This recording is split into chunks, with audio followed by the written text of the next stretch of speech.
Sejam muito bem-vindos à nossa série Centro White Responde. Você é muito especial e nós queremos recebê-lo com muito carinho nessa oportunidade, quando estamos encerrando uma série que nós começamos na semana passada, intitulada Ellen G. White era racista? Hoje nós faremos o último episódio dessa série, para então concluirmos e tentarmos responder essa pergunta. Nós gostaríamos de antecipadamente motivar você, incentivar você a deixar as suas notificações, escrever ali as suas perguntas no chat, no nosso canal, interagir conosco, deixar alguma sugestão e, sobretudo, ativar os sininhos e também compartilhar essa live com outras pessoas.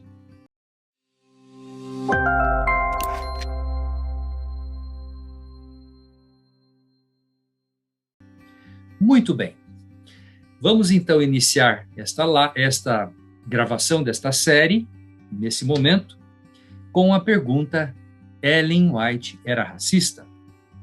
Apenas recuperando um pouco daquilo que falamos na semana passada, nós precisamos relembrar que os nossos pioneiros, aqueles que estavam no início do Adventismo, eram pessoas que estavam integradas, estavam bastante ligadas ao tema da escravidão e do racismo. Mas antes mesmo de falarmos em nossos pioneiros, nós precisamos lembrar que haviam negros que estavam juntos com os mileritas. Eles estavam atuando e também ajudando na pregação da mensagem da volta de Jesus para 22 de outubro de 1844. Mas, além deles, nós também podemos observar que os primeiros adventistas, dentre os primeiros adventistas, haviam negros. E nós temos aqui esta imagem, nós vimos na semana passada, mostrando isso para todos vocês, não é? E isso é um aspecto extremamente importante, que revela a concepção e a visão de nossos primeiros adventistas. Além disso, é importante destacar que a grande maioria dos pioneiros da nossa igreja eram abolicionistas, ou seja, eles trabalhavam pela abolição da escravatura, não é? E muitos deles foram envolvidos com projetos anti-escravagistas, como o caso que citamos na semana passada de José Bates e a sua esposa Prudence, que também eram envolvidos com esses movimentos. E também é interessante nós destacarmos que os nossos pioneiros, eles tinham uma visão radicalmente inclusiva e integrada em relação às outras culturas, em relação a outras raças. Não é? Eles também participavam do ativismo antirracista. Tinham também uma política pró-igualitária, ou seja, pela igualdade de todas as raças, de todos os povos. Não é?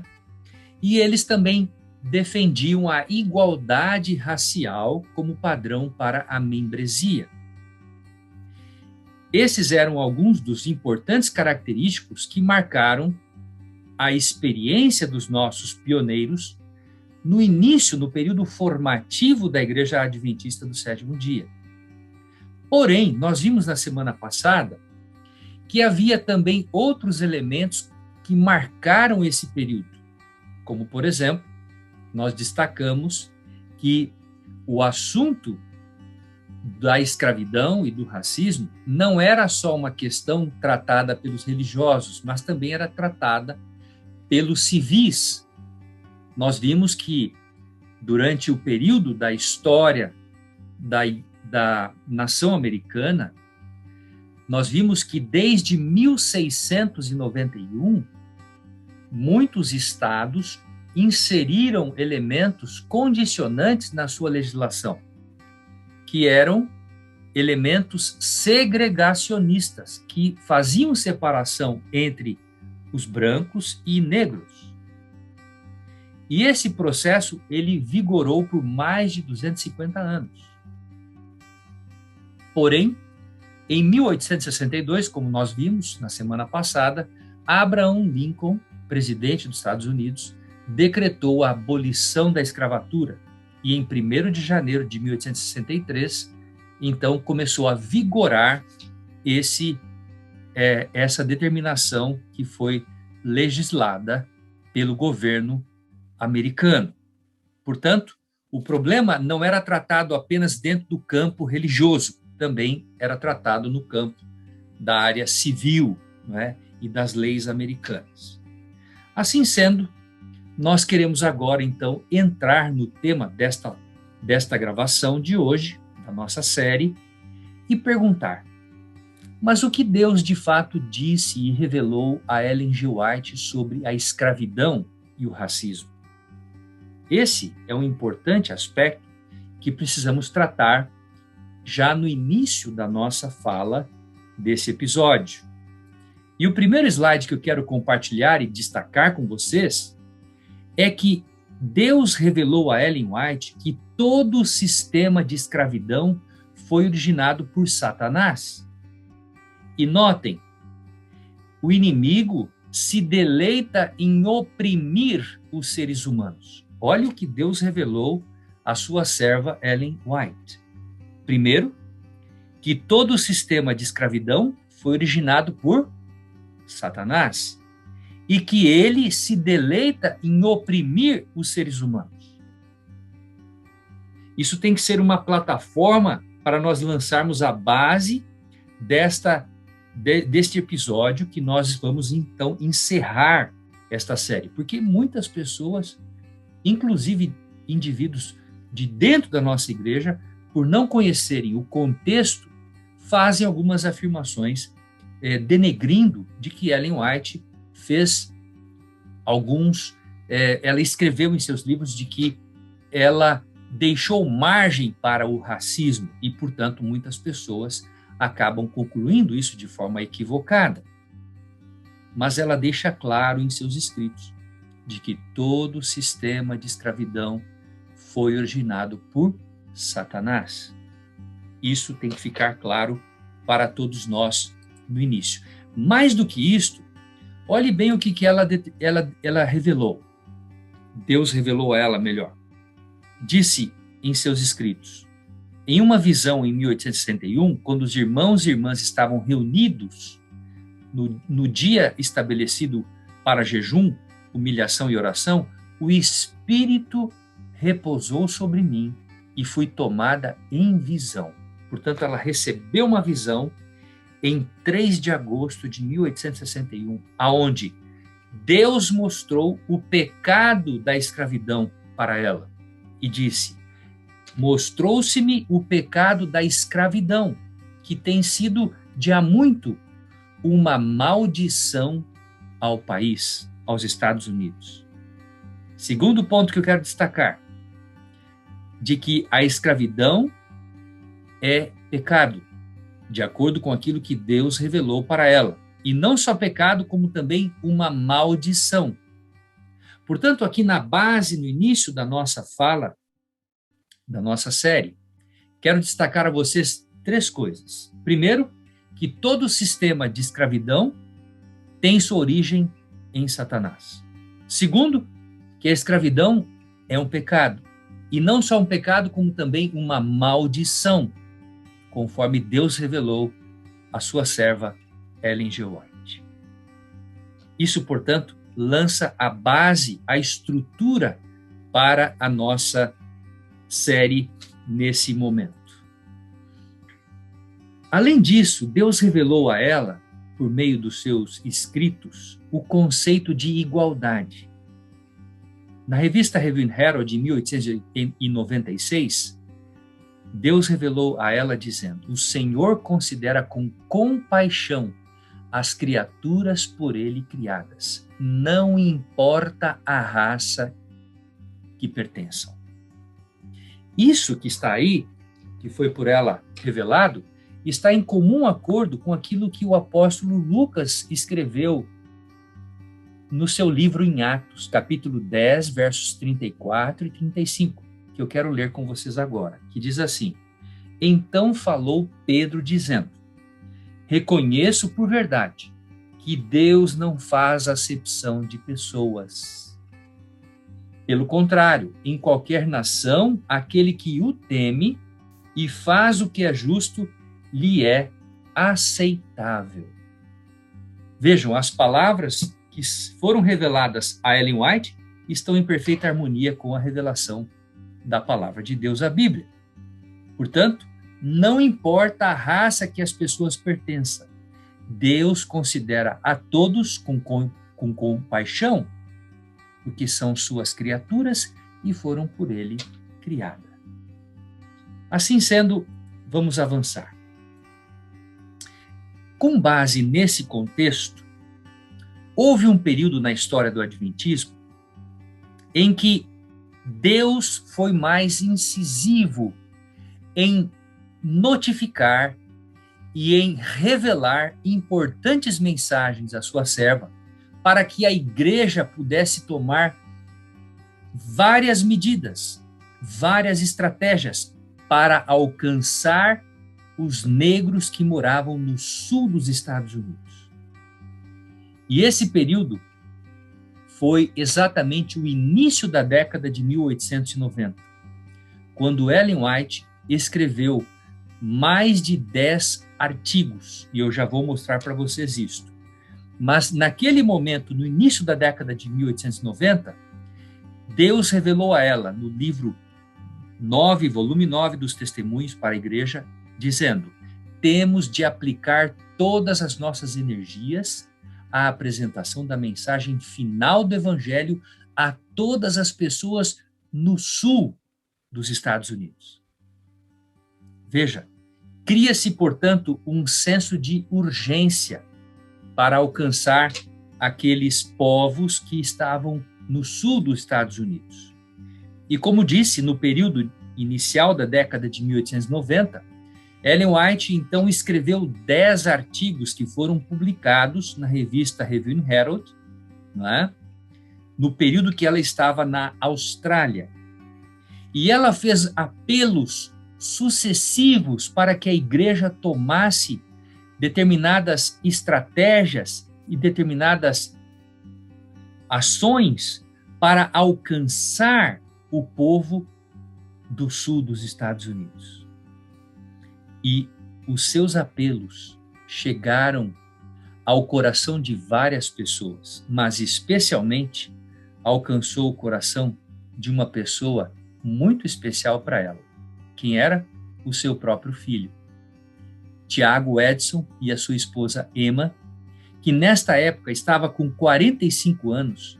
Eles atenderam o chamado de sua mãe e o chamado também feito pela própria igreja, porque em companhia de um outro colega dele chamado W.O. Palmer, eles participaram de um congresso missionário em outubro de 1893. E ao eles participarem desse congresso, eles aceitaram os desafios que foram ali colocados pela igreja e decidiram então partirem para os estados do sul dos Estados Unidos. Mas, queridos, notem vocês como que Deus dirigiu todo esse processo. Ele, na companhia de seu amigo Palmer, decidiram fazer algo muito inesperado.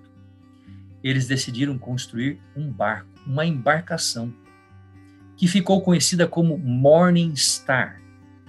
Eles foram até uma cidade do estado de Michigan chamado Allegan, e ali às margens do rio Kalamazoo, determinados indivíduos começaram a construir esse barco. E esse barco, ele ficou pronto em maio de 1895, e em julho de 1895, eles partiram a bordo desse barco para poder se dirigirem até a cidade de Vicksburg, no estado de Mississippi. Eles levaram 3 meses para poder, então, andar pelos rios, navegar pelos rios do interior do estado dos estados da região centro-leste americana.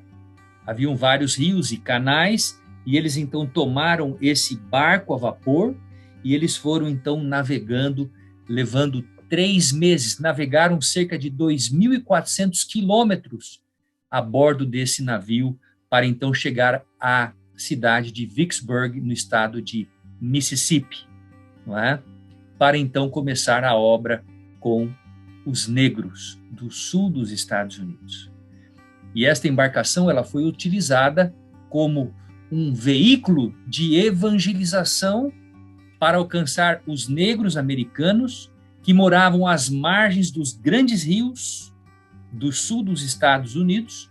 E ele então trabalhou entre os anos de 1894 a 1906, não é? E com base nesta iniciativa foi então criada e organizada a Sociedade Missionária do Sul dos Estados Unidos. Não é? Muito bem. Você pode estar perguntando, mas, pastor Estêncio, por que Tiago, Edson e seu amigo Palmer, W.O. Palmer, construíram uma embarcação? Havia motivos para isto. Porque, primeiro, eles criam que com a embarcação eles podiam alcançar um volume maior de pessoas do que fundar uma sede e ficar ali apenas estruturado naquele local. Assim eles podiam viajar e alcançar várias e várias cidades e cruzar estados e alcançar um volume maior de pessoas. Esse é o primeiro motivo. Mas há um segundo motivo. Qual era o segundo motivo?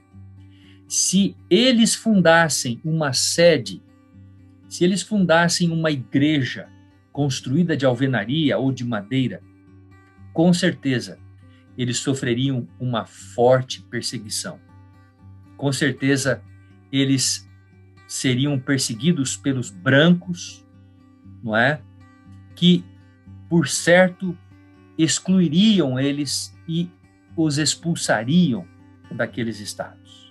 Assim, eles, portanto, decidiram trabalhar de uma forma bastante mais móvel, ou seja, eles não tinham um endereço, eles estavam sempre em movimento.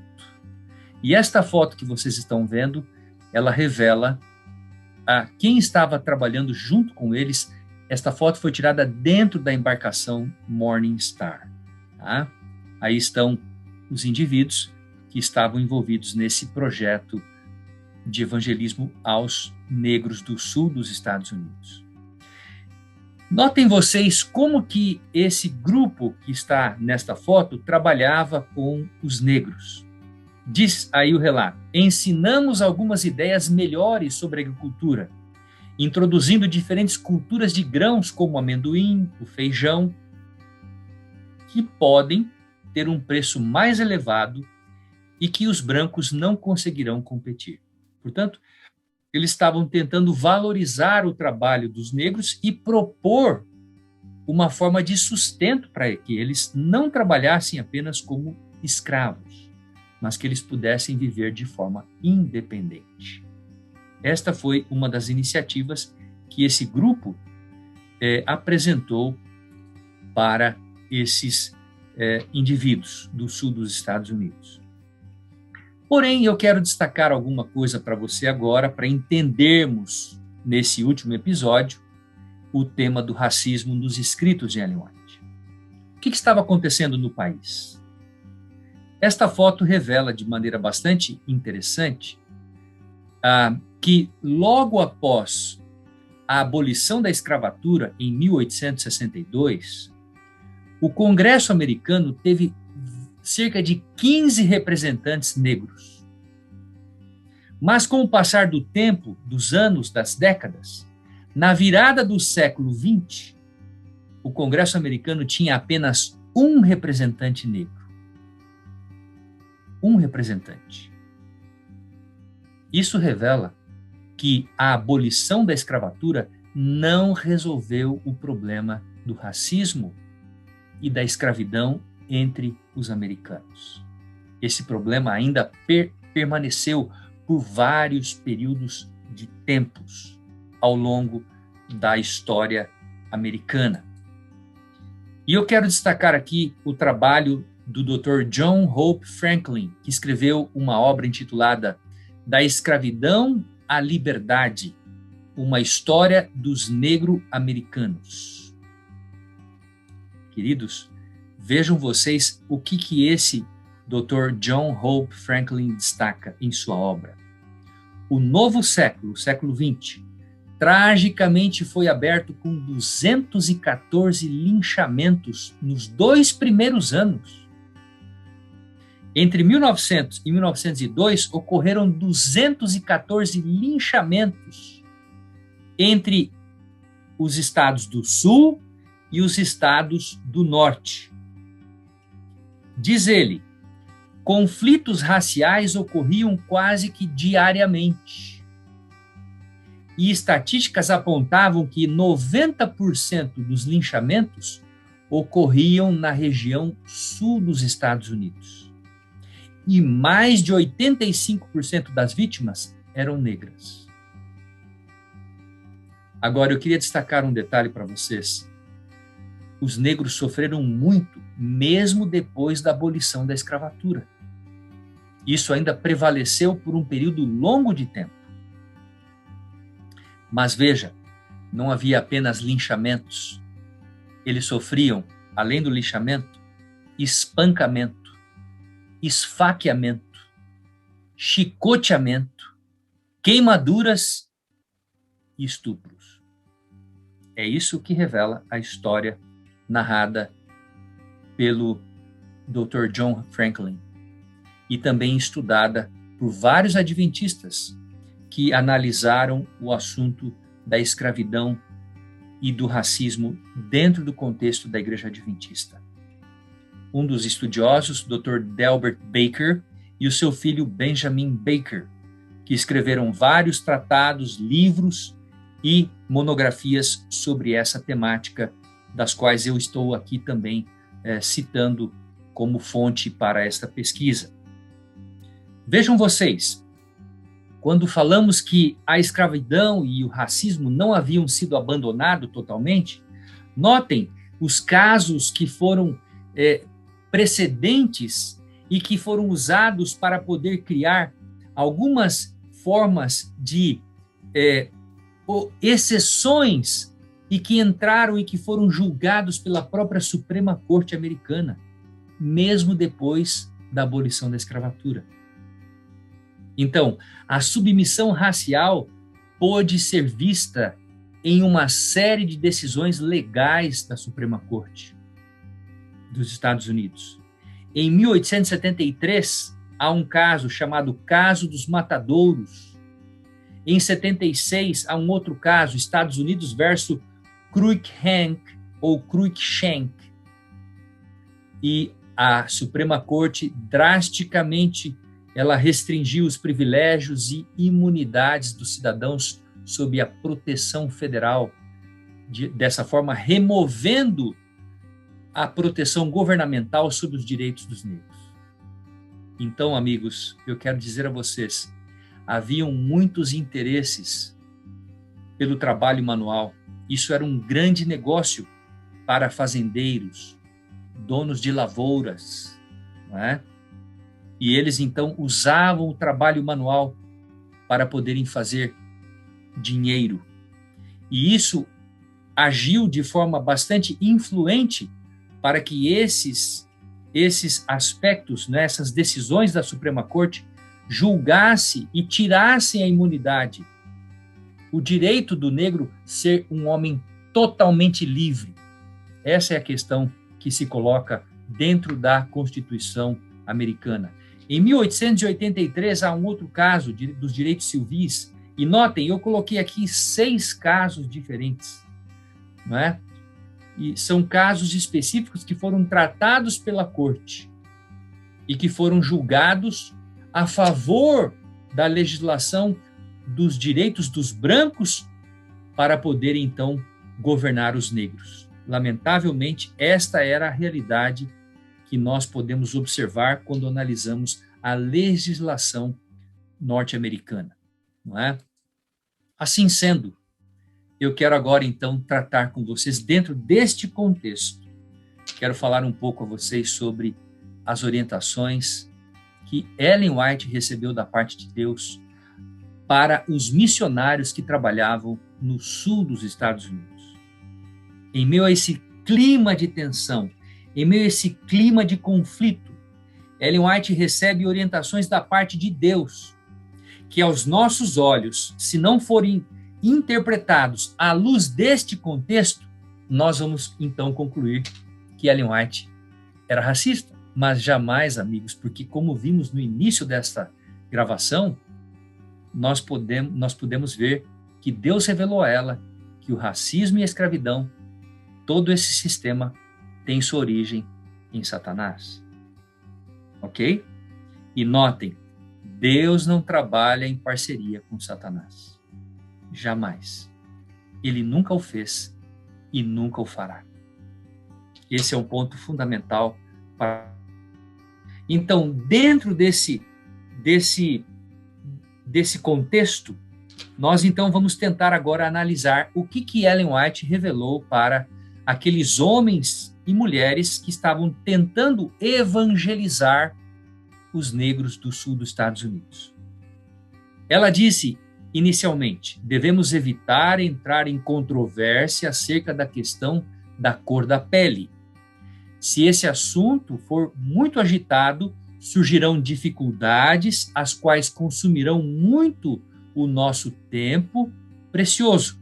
Depois ela diz assim, não podemos estabelecer uma linha definida ao lidarmos com esta questão. Em diferentes lugares e sob diferentes circunstâncias, o assunto terá de ser manejado de modo distinto. Assim ela começa suas orientações para os missionários que estavam trabalhando com os negros do sul dos Estados Unidos. Depois, ela diz, é plano de Satanás levar as mentes a resolver a questão étnica. Se suas sugestões forem atendidas, existirá diversidade de opinião e grande confusão. Depois ela encerra dizendo, tanto quanto possível, a questão racial não deve ser provocada. Ou seja, não deveriam tentar resolver essa questão dentro do contexto da evangelização. Ok? Por quê? Porque eles estavam correndo risco de vida. E também o trabalho poderia ser abortado, poderia ser encerrado dentro de qualquer daquela circunstância. Assim sendo, notem o que ela recebeu da parte de Deus como revelação. Ela diz, as cidades do sul precisam ser trabalhadas. E para essa obra, sem demora, devem ser assegurados os melhores talentos. Que obreiros de pele branca trabalhem pelas pessoas da mesma etnia, proclamando a mensagem da verdade presente em sua simplicidade. Notem, você vai falar, mas pastor, então ela recebeu a orientação de Deus para que os brancos trabalhassem com brancos? Naquele contexto, sim. Por quê? Porque era quase que impossível você colocar um branco com um negro naquela circunstância. Ia gerar o quê? Conflito.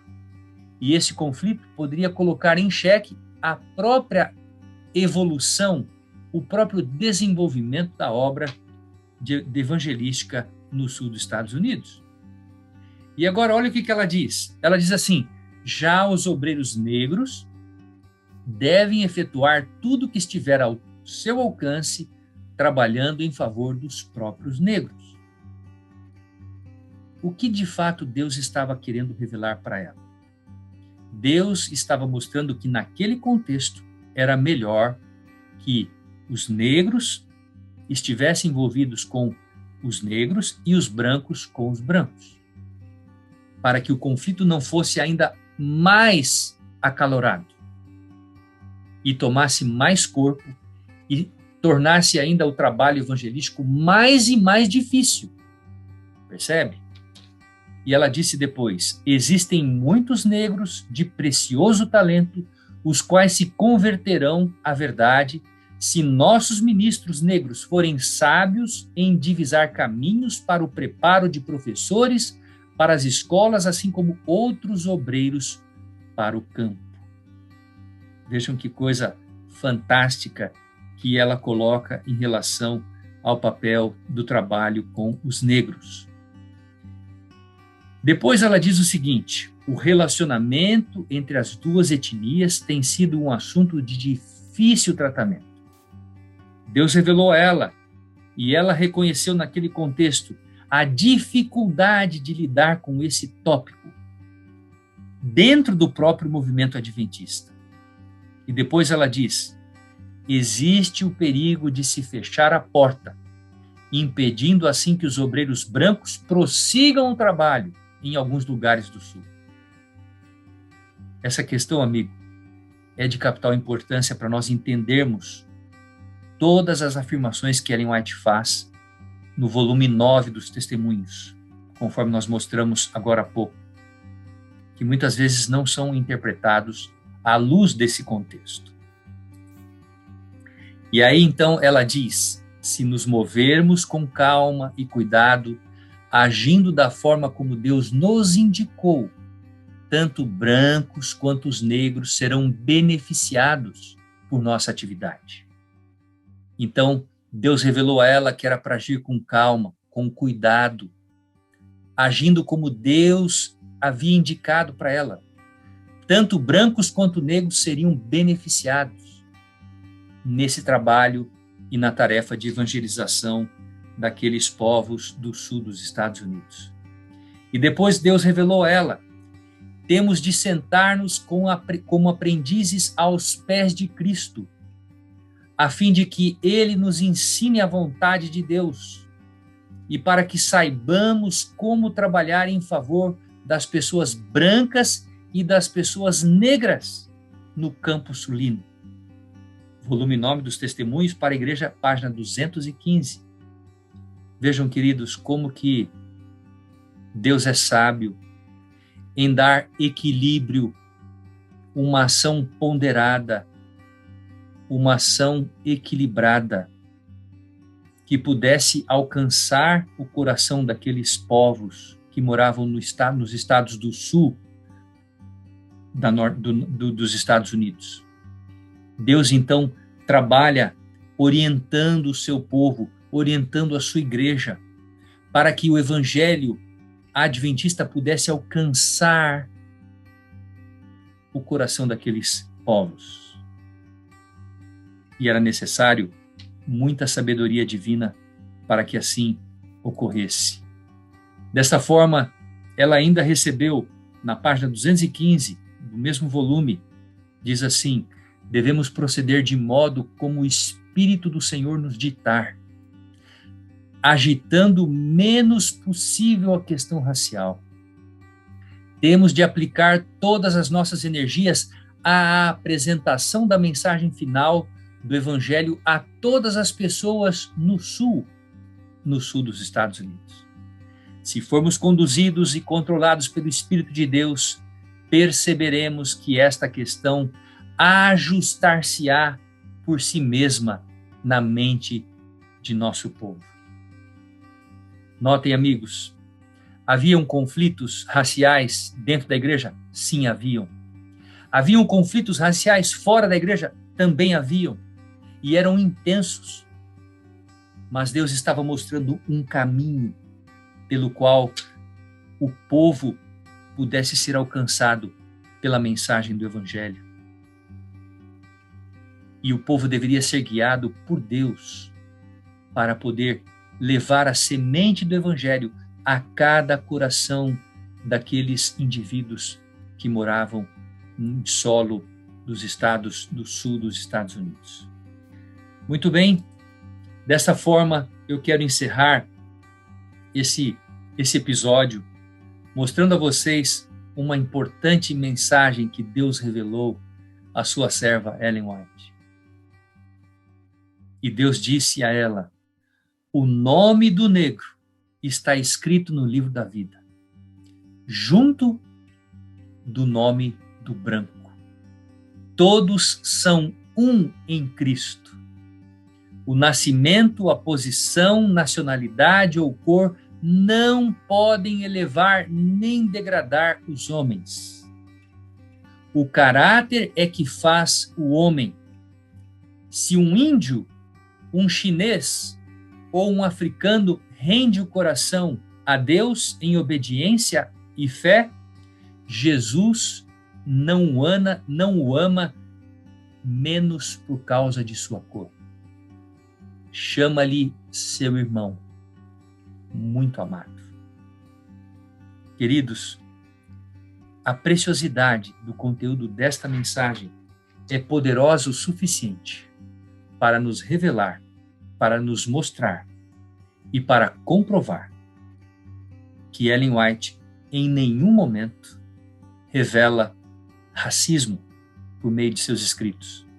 Mas quando nós entendemos o que ela escreveu à luz do contexto daquilo que estava realmente ocorrendo naquela ocasião, naquele período, nós vamos plenamente concluir que as suas palavras fazem sentido e são valiosas para nós entendermos que Deus teve uma estratégia para alcançar os povos do sul dos Estados Unidos. E nós possamos então pedir a iluminação de Deus para compreendermos as verdades por Ele reveladas à sua serva Ellen G. White. Que Deus nos abençoe e até a próxima.